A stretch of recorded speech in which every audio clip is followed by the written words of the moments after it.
Hey, what's up, y'all? Deyquan here with DeyquanBowens.com, and this video is brought to you by Skillshare. Skillshare is an online learning community with a whole bunch of classes to help you take whatever you're doing to the next level. As musicians, we tend to only focus on the playing aspect.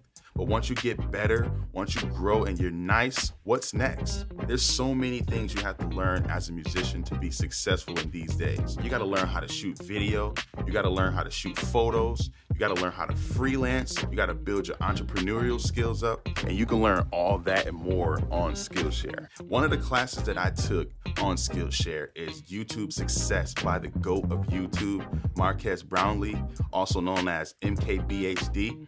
And one of the things that I really learned about this class was how to script my YouTube videos. Another great thing about Skillshare is that it's less than $10 a month with an annual subscription. The first 1,000 of my subscribers who click the link in the description will get a free trial of the premium membership so you can explore your creativity. Without further ado, let's get into the video. Hey, what's up, y'all? Deyquan here with DeyquanBowens.com, here to help musicians take their playing to the next level. This video, I want to help you stop transposing for good.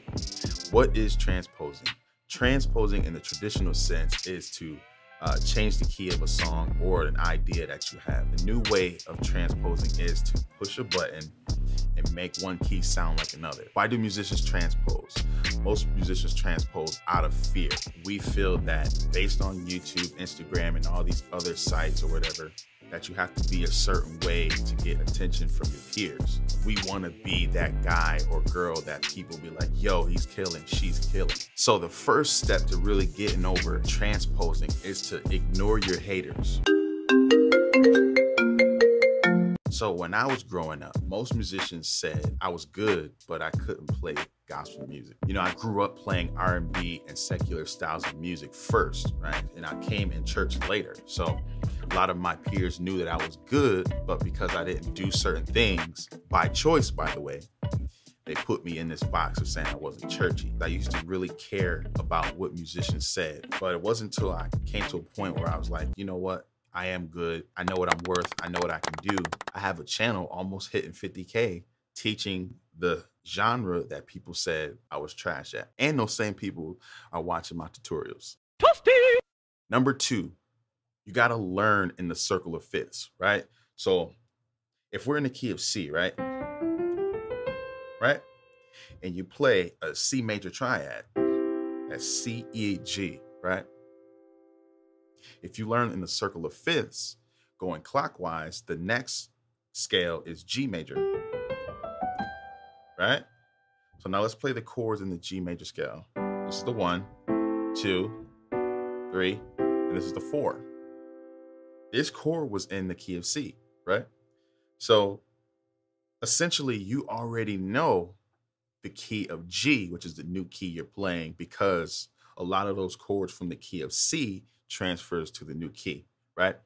I talk a lot about this on my site, and members, you have access to that video. And number 3, and this is my last tip, learn songs in the key that they're in, right?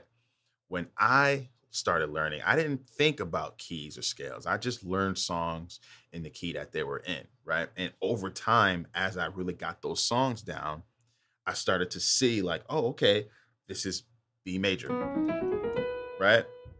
This is F sharp major, okay? So these chords,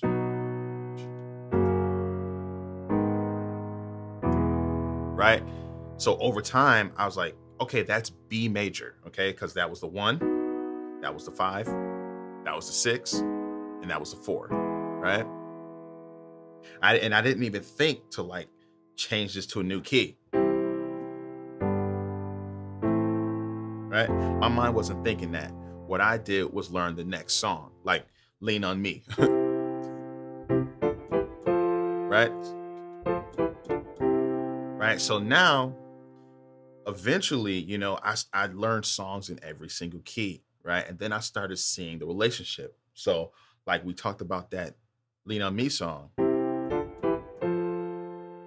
So in this Lean on Me song, we have C major, D minor, E minor, F major, right? And remember I said learn in the circle of fifths. C major and E minor are in the key of G, right? So I quickly realized that, okay, these chords are connected, right? So if you follow these principles, stop listening to your haters, right? Learn in fifths, right? Or fourths, right? And learn songs in the key that they're written in. You'll stop transposing. It's going to take some effort and you got to practice, right? But when you do these 3 tips, you're going to see results, right? Remember, transposing is because of fear, right? If you get over that fear of trying to please others or satisfy the opinions of others, you'll never win and you'll never be the best musician that you can be. All right. So thanks for watching this video. I will see you guys in the next. Peace.